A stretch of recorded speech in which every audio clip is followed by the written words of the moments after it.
Confiscating the land. Originally, land in the vast public domain had to be sold in an orderly way to provide revenue for the federal government.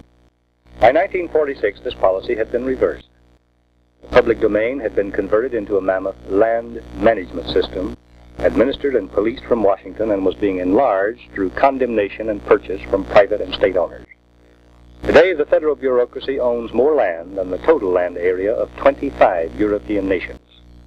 Productive land is set aside for parks in areas where there is an abundance of parks, and the military services, already holding millions of acres they are not using, are demanding more.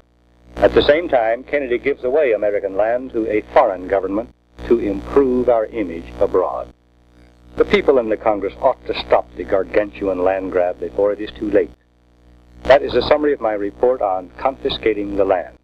The full report after a message from my sponsor. Ceding of lands by the original 13 states in the Union, the Louisiana Purchase from Napoleon in 1803, and in subsequent years, purchase agreements and treaties with England, Spain, Mexico, Texas, Russia, and Hawaii, brought into the public domain of the federal government a vast empire of more than 500 million acres of land. It was not intended that the federal government would retain ownership of these lands, but would administer them until they could be sold to provide revenue for the federal government.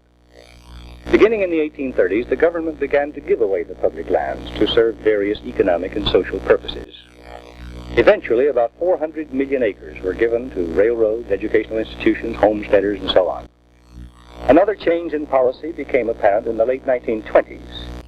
Instead of disposing of the public lands so that they could be developed by private individuals under the political authority of state and local governments, the federal bureaucracy began holding on to the public domain, converting it into a mammoth land management system administered and policed from Washington.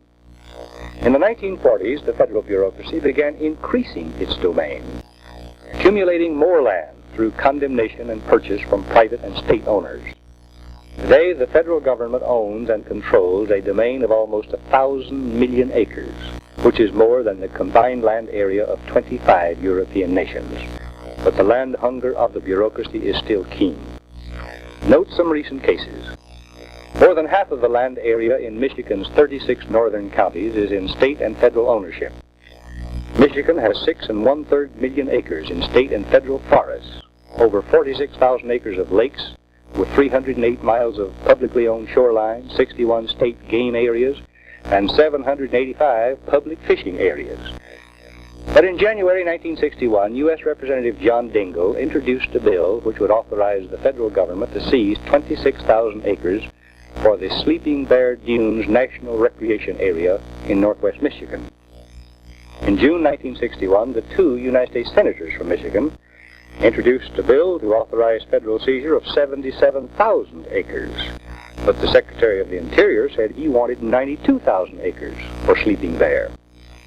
The bill pending in the Senate would permit some farmers and other citizens to retain ownership of some private property inside the proposed park, but would authorize such tight and total federal control over use and development that private owners would hardly be anything more than unpaid custodians for the federal government. Agricultural production, trade, and local and state tax revenues now flowing from private ownership would vanish. And Sleeping Bear, instead of being a beautiful, productive region for the work and recreation of free citizens, would become a tax-consuming portion of the public domain, regulated by clerks and officials in Washington. The sinister aspect, important to all Americans, is indicated by comments of United States Senator Millward Simpson. Senator Simpson, formerly governor of Wyoming, was on hand to witness a few years ago creation of the Grand Teton National Park in Wyoming. Commenting on the proposed Sleeping Bear scheme, Senator Simpson said, quote, "They built the Coney Island in the world's most beautiful country. They'll do it here. The power-hungry bureaucrats have no great love for Mother Nature. They want only one thing, more and more property, your property and mine, and they don't care how they get it." End quote. The armed forces are also engaged in land grabbing and empire building. In 1958, the military services already possessed 29 million acres of land and were demanding 6 million acres more, although at the time the services were holding 6.5 million acres, which they admitted they no longer needed, and they were spending $21 million a year to maintain installations which were no longer in use or needed, but which covered 1 million acres of land. Air Force officials, admitting that 40% of their bombing and gunnery ranges were in excess of current and long-range requirements, were still clamoring for more land. The Air Force has a bombing range 135 miles long and 50 miles wide near Las Vegas. Air Force officials reluctantly admitted that they could let the Navy have 2/3 of this range. But Navy officials refused. They were trying to seize private lands for their own empire in northern Nevada, where there were millions of dollars worth of operating, mining, and ranching properties. Nevada citizens fought the Navy land grab for 3 years, finally effecting a compromise. The Navy got only 700,000 acres of northern Nevada for a bombing range it did not need. In 1956, the Navy seized 4,337 acres of cultivated farmland near Iberia, Louisiana, and let contracts totaling nearly $30 million to build facilities for the training of jet pilots, although there was already in existence just a few miles away an unused Navy air base. In 1957, the Navy, deciding that the new jet base needed a target practice area, mapped out a tract 40 miles long and 20 miles wide along the Gulf of Mexico, containing 3 wildlife sanctuaries, 8 oil and gas fields, 7 communities, 3 valuable fishing grounds, thousands of acres of rice and trapping lands, miles of new trunk highways, and a section of the intracoastal canal. But the seizure never occurred. When it looked as if there were no way to stop the land grab, the Navy abruptly abandoned the jet training program at New Iberia, saying the program was unnecessary.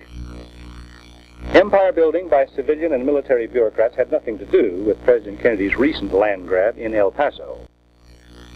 Between 1864 and 1868, the Rio Grande River eroded soil from the Mexican South Bank and formed an alluvial deposit on the United States side of the river. Mexico claimed title to the deposit, known as Camizal, in the 1890s, but the matter became a dead issue in 1911. Camizal eventually became a part of downtown El Paso. President Kennedy reopened this old issue and negotiated a deal to give Mexico 437 acres to be taken away from El Paso. The city and citizens to be paid compensation, about $20 million, from the United States Treasury. This land grab was intended to ease tensions with Mexico and improve our image abroad. Mexican politicians were quick to offer us other opportunities to improve our image.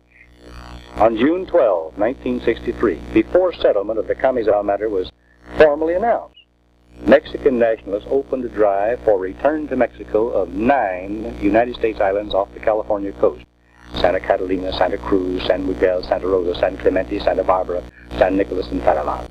These islands are currently valued at more than $30 billion.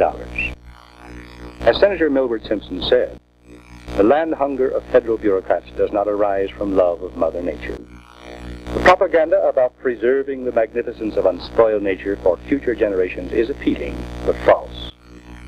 When an area of natural beauty is set aside as a national park and then made accessible to motorized millions, with handy water fountains, ready-made camping sites, and other modern conveniences installed, the place often loses much of the beauty and grandeur and all of the soul-restoring solitude of the wilderness, and often becomes, as Senator Simpson said, another Coney Island, trampled, buffeted, scratched, and strewn by a flood tide of tourists who feel no obligation to take care of something that belongs to nobody, but is the property of everybody.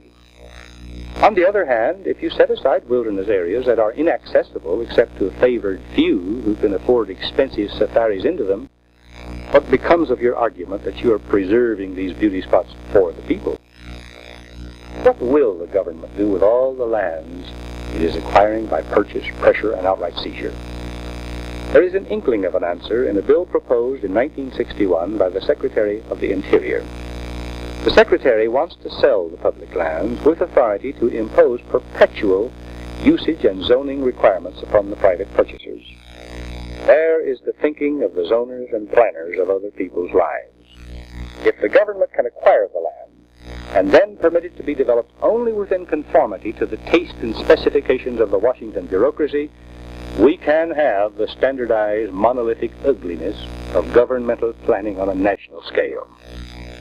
Abolishing the federal income tax would stop most of the government's land-grabbing activities. Lands in the public domain should be sold in an orderly and sensible way at prevailing land prices to provide revenue for the federal government. This would permit more private ownership of land, thus helping create a more stable society and a more vigorous economy. Some of the most effective work in preservation of historical sites and scenes of natural beauty has been accomplished by private effort. It is hardly conceivable that governmental action would ever be necessary for such preservation. But if it ever should be, the responsibility should rest with state and local governments. There is no valid reason why bureaucrats in Washington could plan and control parks and other recreational areas for the people. There are many reasons why such power should not be concentrated in Washington.